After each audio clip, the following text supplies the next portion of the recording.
성경은요, 성공적인 이야기만 기록한 내용이 아니라 아주 맹렬하게 실패한 이야기도 성경에는 낱낱이 기록이 되어져 있습니다. 하나님이 세우신 사람들이기 때문에 하나님의 낯도 있잖아요. 면면도 있잖아요. 능력 있는 전능하신 하나님이 세운 사람이기 때문에 이 하나님이 세운 사람이 영광을 가리울 만한 일들을 했을 때, 실패할 만한 일을 했을 때 하나님의 영광이 가려줄 수 있으니까 하나님은 성경에다가 기록하기를 성공적인 사람이 이 얘기만 기록하지 실패한 사람의 얘기는 기록할 필요가 없을 것 같은데, 우리 같으면 자서전에 좋은 내용만 기록할 것 같은데 하나님은 낱낱이 아주 섬세하게 디테일하게 기록을 하더라는 겁니다. 왜 그랬을까요? 그 이유는 바로 오늘날 남아있는 후손의 우리들에게 하나님의 한 가지 아름다운 교훈을 주기 위해서이겠죠.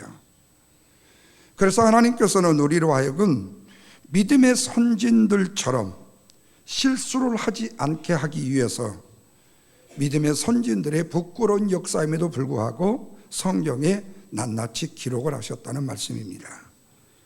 뿐만 아니라 선진들의 삶을 통해서 우리가 교훈을 삼아서 하나님의 뜻에 따라 살기를 원하는 하나님의 섭리가 무엇인지를 그 안에서 발견되기를 위해서였을 것입니다.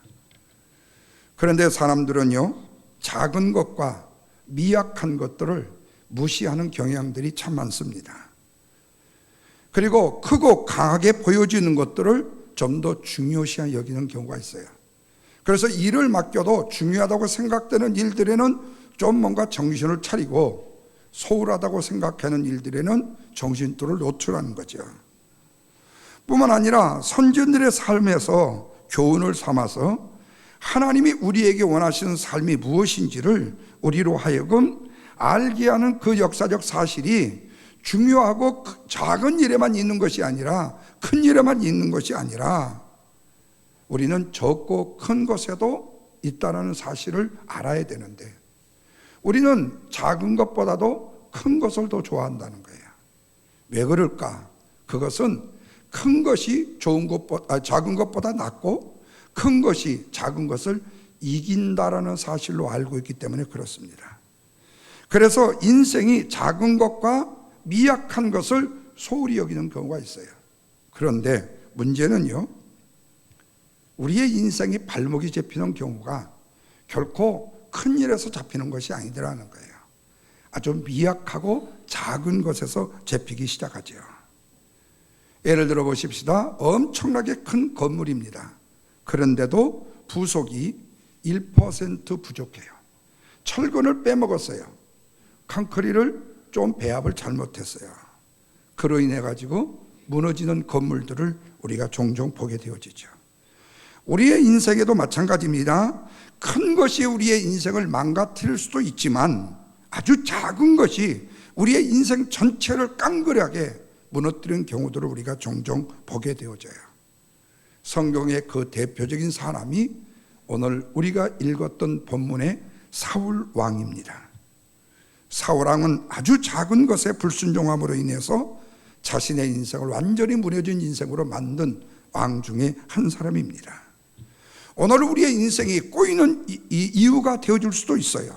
그것은 바로 100%라는 순종, 다시 말하면 불순물이 하나도 들어가지 아니하는 100% 순종이 우리에게 없기 때문이 아닌가를 생각해 봐요. 사울 왕은 하나님께로 아멜렉과의 전쟁을 통해서 아멜렉을 완전히 진멸하라는 명령을 받습니다.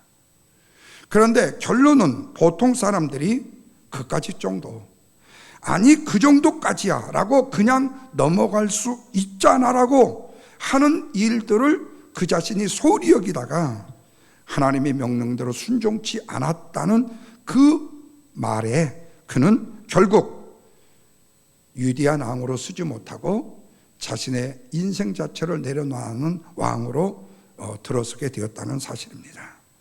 다시 말하면 사울 왕에게는 바로 99%의 순종을 요구했지만 1%의 부족까지라도 허용하지를 않으셨다는 말씀입니다. 그러면 사울왕은 완전히 다 나쁜 사람이었느냐? 그건 아닙니다. 오늘 본문의 말씀에도 사울왕의 장점을 무려 3가지나 뽑을 수가 있습니다.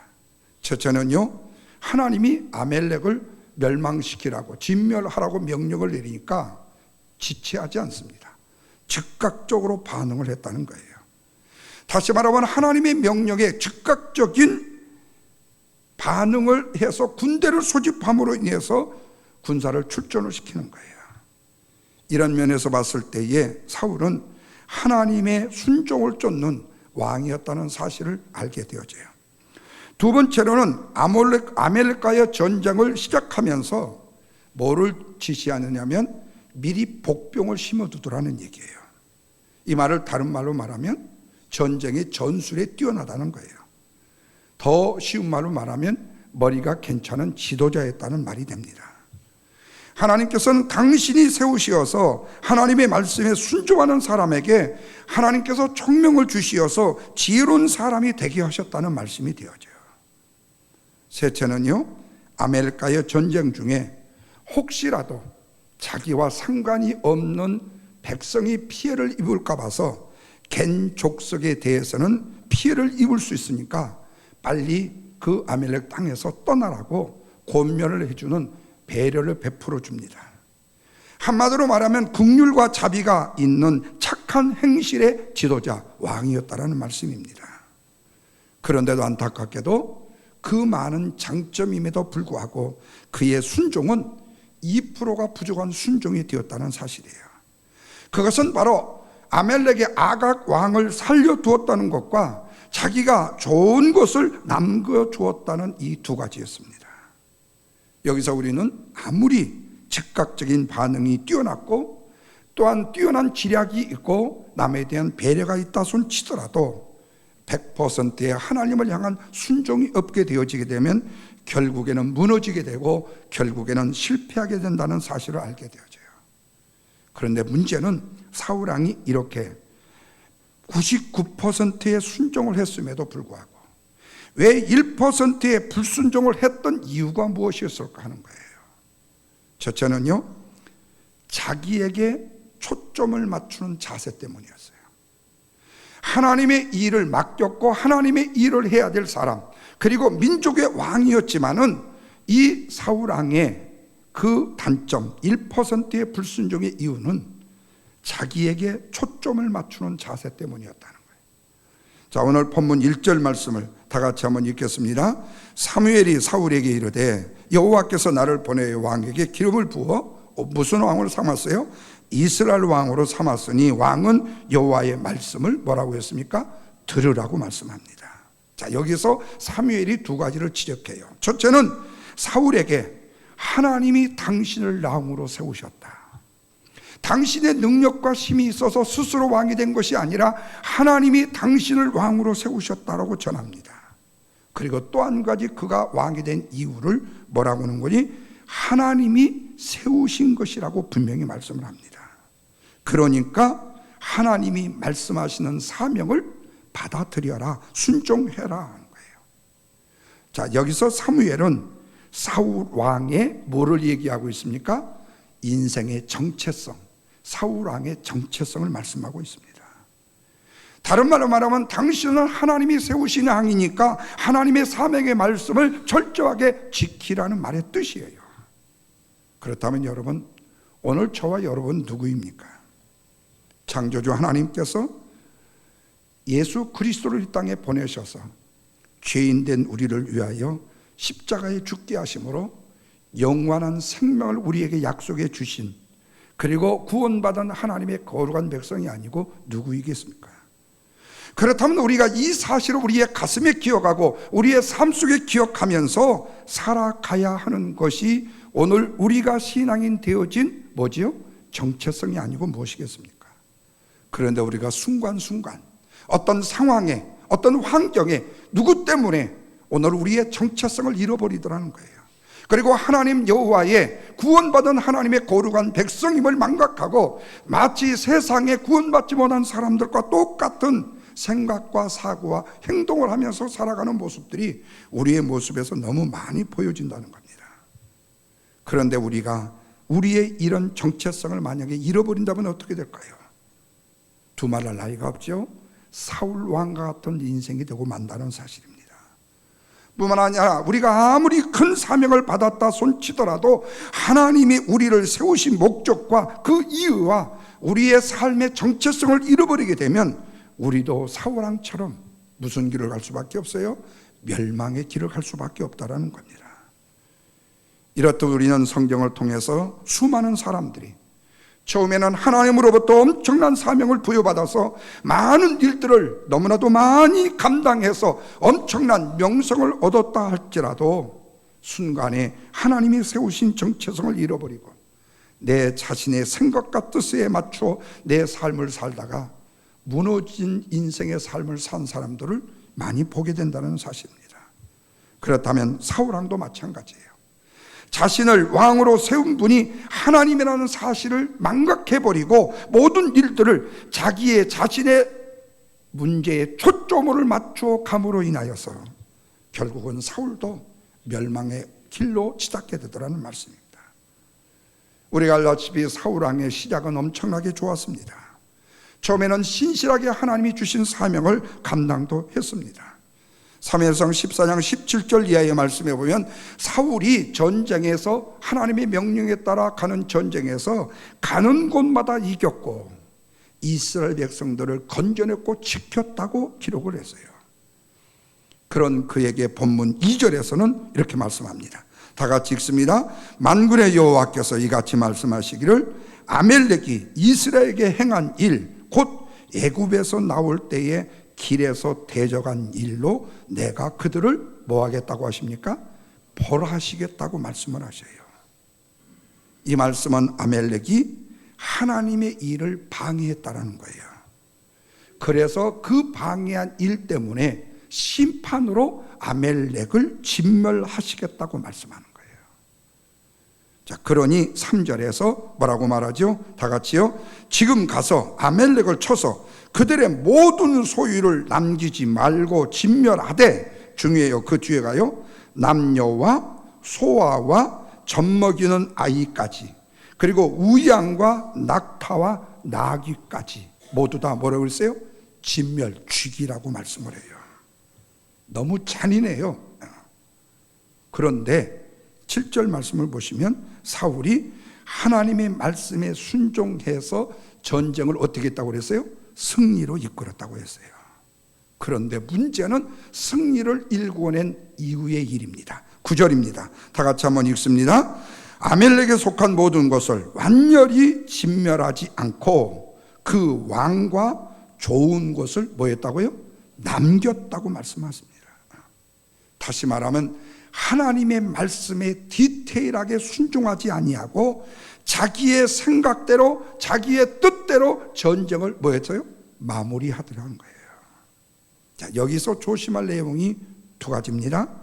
자기가 가장 좋아하는 것, 기름진 것, 어린 양과 좋은 것을 남겼다라는 말입니다. 다시 말하면 내 자신에게 초점을 맞추는 자세를 가지게 되면 2%의 부족한 순종으로 자신의 인생이 가게 된다는 말씀이에요. 자기만 순종이라고 생각하는 불순종의 길로 가게 되라는 거예요.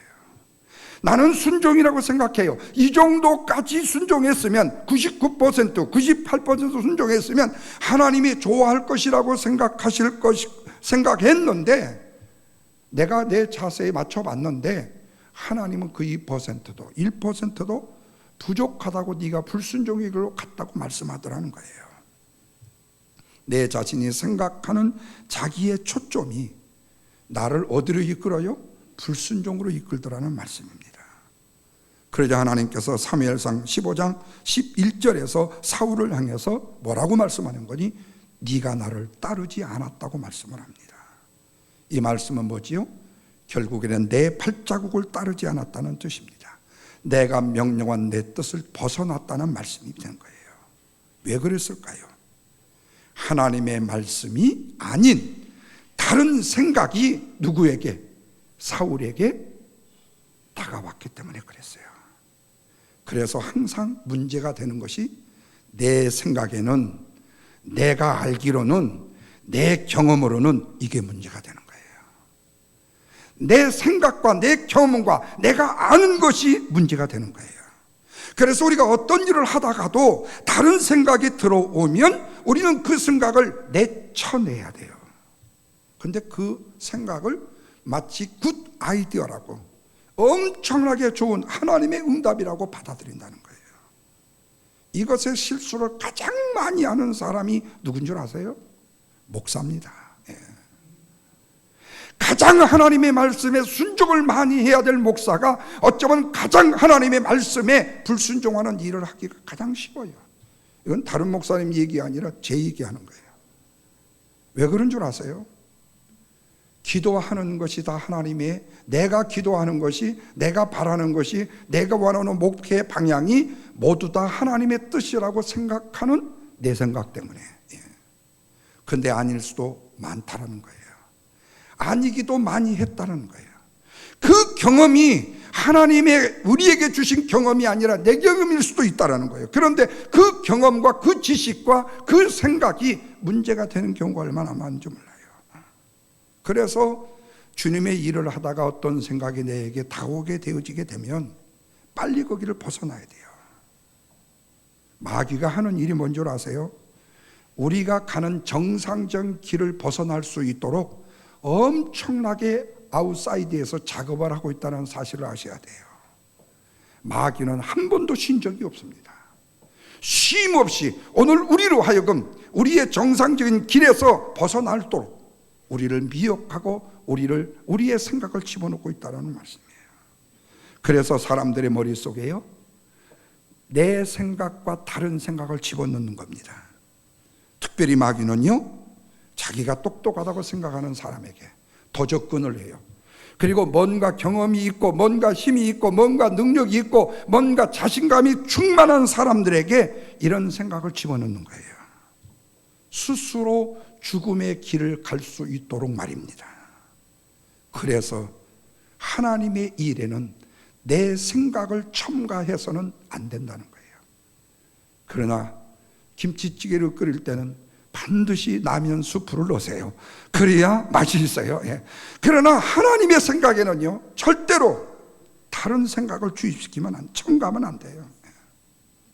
그리고 자기에게 초점을 맞추면요, 순종을 잃어버리게 돼요. 순종의 힘을 잃어버리게 돼요. 신앙생활은 내 생각으로 하는 것이 아니고 내 경험으로 하는 것이 아니고 하나님의 말씀대로 하는 것이기 때문이라는 사실을 믿으시며 아멘 하시기를 바랍니다. 그래서 내 생각과 경험과 판단이 끊어지지 아니하면 2%의 불순종으로 사울처럼 가게 되더라는 거예요. 내 판단과 내 생각을 뒤로 미루자. 두 번째로는요, 남을 탓할 때입니다. 본문 9절 말씀을 다 같이 읽습니다. 사울과 이스라엘 백성들이 좋은 것들을 진멸하지 않기를 뭐였대요? 진멸하기를 즐겨하지 않았다.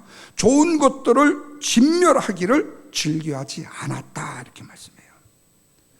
자, 여기서 사울은요, 자기의 욕심에 하나님의 말씀을 버리고 자기의 생각을 욕심 속에 집어넣습니다. 마치 하와가 뱀이 물을 때에 동산 실과 먹지 말라고 하더냐? 아니, 먹으면 죽을까 하노라 그랬었어. 이렇게요. 자기 생각을 거기다 집어넣는 거예요. 사울은 아멜렉에 속한 모든 것은 다 죽이라는 하나님의 명령을 분명히 들었습니다. 그럼에도 그는 그대로 행하지 아니하고 자기의 생각을 집어넣었다는 거예요. 그러면서 그 모든 것을 진멸하지 않고 남겨둔 이유를요, 두 가지로 얘기를 합니다. 하나는 전쟁을 승리케 하신 하나님 앞에 뭘로 바치려고요? 제물로 드리려고 남겼다. 얼마나 가상합니까? 얼마나 아름다운 마음입니까? 하나님이 그러나 그것에 속아 넘을 줄 알았죠. 마치 하나님 복권 100만 불 당첨되게 해주세요. 제가요 50만 불이 아니라 60만 불을 드리겠나이다. 그거에 속어 넘어갈 하나님이 아니듯이 지금 이 아멜렉 전쟁에서 사울이 한 이 말에 하나님이 속아 넘어가지 않아요. 그러나 사무엘상 15장 24절에 보면요, 사울이 사무엘에게 내가 범죄했습니다. 내가 여호와의 명령과 당신의 말씀을 어겼습니다.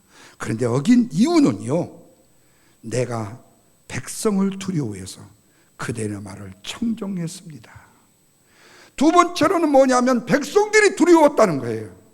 첫째는 하나님께 제사에 제물로 드리겠다고 얘기하고, 두 번째로는 내 백성이 두려워서 그걸 남겼다는 거예요. 다시 말하면 전쟁에서 돌아오면 뭔가를 좀 주어야 되는데 백성들한테 하나도 안 주면 백성이 화가 나서 자기들한테 덤빌 거라는 거죠.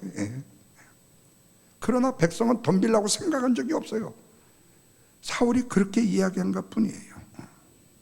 하나님께 제사하기 위해서 가지고 왔고 백성이 두려워서 가지고 왔다고 두 가지로 둘러댑니다. 사실은 뭐였죠? 자기가 갖고 싶어서 이런 일을 행했던 것이죠. 그러나 여러분, 엄밀히 말하면요, 우리의 삶에도 이런 유혹들은 쉼없이 찾아온다는 거예요. 우리 주변의 유혹에 넘어진 자들을 돌아보면요, 유혹은 항상 예측할 수 없는 상황에서 찾아옴을 알 수가 있어요. 다시 말하면 유혹은 갑자기 찾아오더라는 거예요. 그래서 순간 우리를 사로잡아 가지고 우리를 유혹의 길로 가게 만들더라는 거예요. 사울 왕도 처음에는 하나님의 말씀에 엄청나게 잘 순종을 했어요. 하나님의 명령과 사명을 앞세워서 적들과 싸워서 이기는 승리를 맛보았어요. 그런데 전쟁을 마무리할 때쯤에 살찐 송아지와 살찐 것들이 누구의 눈에 보여요? 자기의 눈에 보이더라는 거예요. 그러다 보니까 마음속에 뭐가 생기는 거예요? 유혹이 들어오더라는 겁니다. 혹시 이것을 남겨서 유익한 일, 좋은 일에 쓰면 좋지 않을까라고 말합니다. 유혹이 찾아온 거예요. 그러니 자기도 모르게 욕심이 찾아와 자기를 유혹했던 겁니다. 여러분, 유혹은 이렇게 눈에 보는 순간에 마음의 유혹이 들어오게 만들고 합리적인 제한에 무너질 수 있도록 만드는 것이 바로 마귀의 템테이션, 유혹인 것입니다. 그래서 유혹은요, 여러 가지 통로를 통해서, 여러 가지를 통해서 우리에게 접근해 와요. 우리의 눈으로도 오고요, 우리의 귀로도 오고요, 우리가 보는 것으로도 오고요, 우리가 듣는 것으로도 오게 됩니다. 에덴 동산의 아담과 하와에게 어느 날 동산 중앙에 있는 나무가 눈에 들어오기 시작했어요. 왜 그랬을까요? 뱀이 묻는 물음 앞에 눈에 들어와서 보니까 어떻다고 그랬어요? 먹음직도 하고 보암직도 하고 탐스럽게 느껴졌다고 그랬어요. 그래서 즉시로 뭐 하게 되는 거죠? 따먹어 불순종을 하게 되는 것을 보게 되어져요. 오늘 우리의 삶에도 어느 날 조그만하고 미세한 것으로부터 우리에게 유혹이 찾아올 수가 있습니다. 이때에 그 유혹이 눈에 보이고 귀에 들리고 느껴지는 대로 판단하게 함으로 인해서 우리로 하여금 유혹에 넘어가 죄를 짓게 하는 이런 유혹이 있게 된다는 거예요. 그래서 우리에게 유혹이 찾아올 때에 빨리 우리는 그것이 유혹인가 아닌가를 분별해서 다시 어디로 컴백해야 되죠? 하나님의 말씀으로 돌아와야 합니다. 무엇보다도 내가 주인된 자리에서 예수님이 주인된 자리로 돌아와야 된다는 거예요. 내 마음의 왕자의 자리를 내가 주인으로 앉아있지 말고 내 마음의 왕자의 자리를 주님으로 즉시로 모셔야 된다는 말씀입니다. 남을 탓하거나 남을 핑계하지 말고 내 생각을 버리고 다시 하나님의 말씀에 순종함으로 컴백하는 거예요. 돌아오면 되는 거예요. 그런데 주님의 자리로 돌아온다는 회개가 그렇게 쉽지가 않더라는 얘기예요. 그러다 보니까 흔히 우리 마음속에 어떤 합리적인 생각이 생기는 거니? 좋은 게 좋은 거야. 아이, 그 정도면 되는 거야. 얼마만큼 해? 이보다도 더 나로서는 최선을 다한 거야 라고 합리화를 시킨다거나 원칙을 지키는 사람들에게 뭐 그렇게까지 꼭 해야 돼? 적당히 하지. 이렇게 원칙을 지키는 자들을 책망하고 판단할 수 있게 된다는 겁니다. 그런데 여러분, 이때의 책망과 판단이 누구 것이죠? 이때의 책망과 판단이 누구 것이죠? 우리들의 판단이고 우리들의 기준이고 세상적인 기준이라는 말씀입니다. 그래서 우리는 세상의 유혹과 싸워서 대적해야 될 필요가 있어요.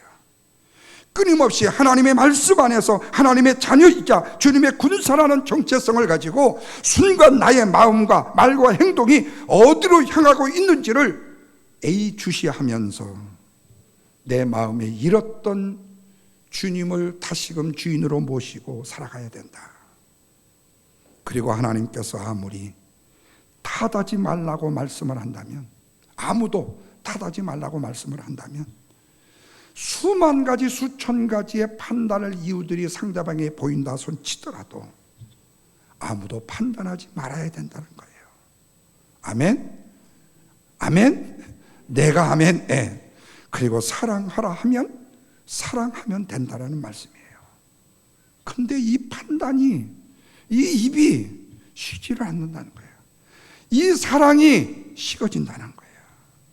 사람이 어떻게 그럴 수 있어? 그러니까 인간이지, 그러니까 연약하지 라고 핑계한다는 거죠. 사울은 백성들의 요구 때문에 그랬다고 했습니다.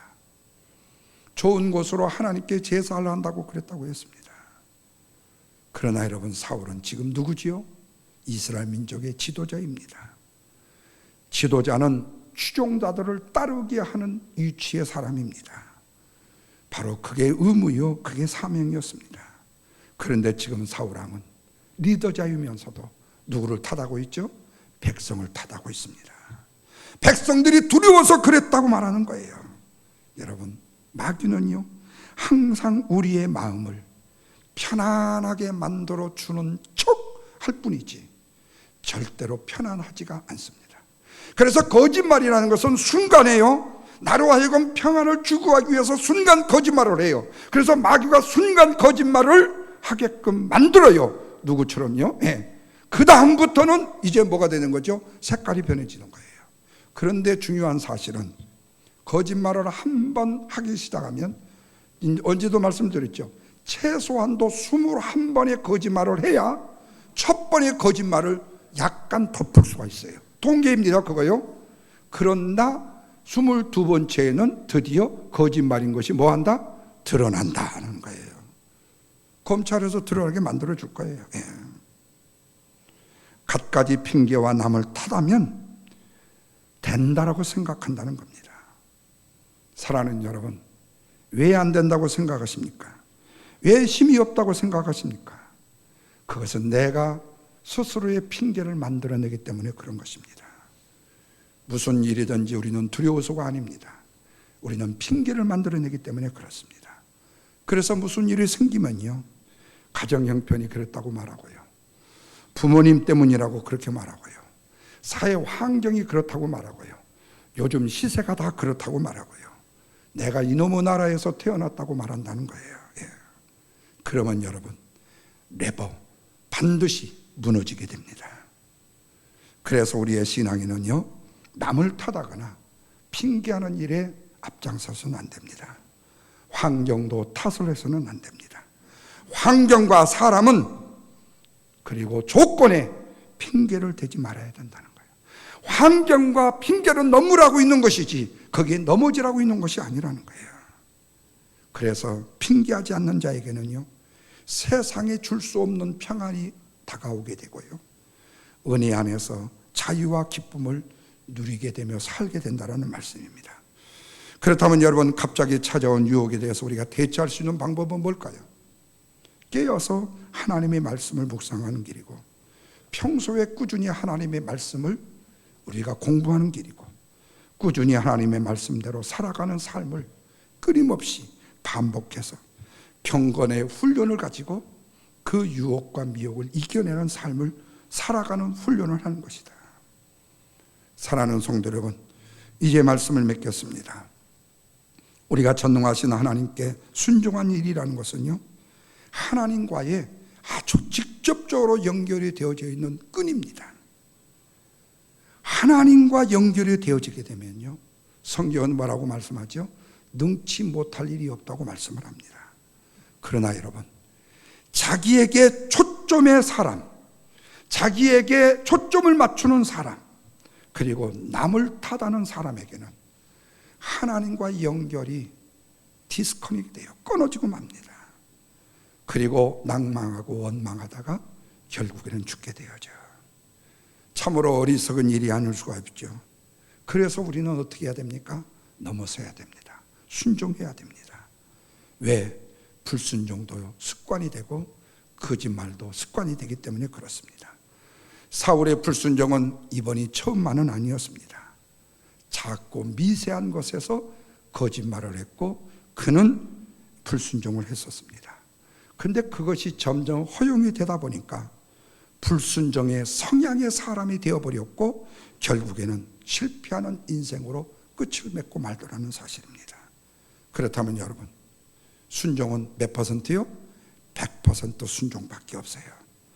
그래서 자기의 생각을 죽이고 남 탓하는 것을 버리는 것입니다. 그리고 우리가 흔히 말하는 돌쇠처럼 우직하게 하나님의 말씀만 붙들고 하나님의 말씀에 100% 순종하면 우리의 삶은 반드시 뭐가 될 것인가? 기적의 삶이 될 것입니다. 저와 여러분의 삶이 이 기적의 삶이 되기를 주님의 이름으로 축원합니다. 기도하겠습니다.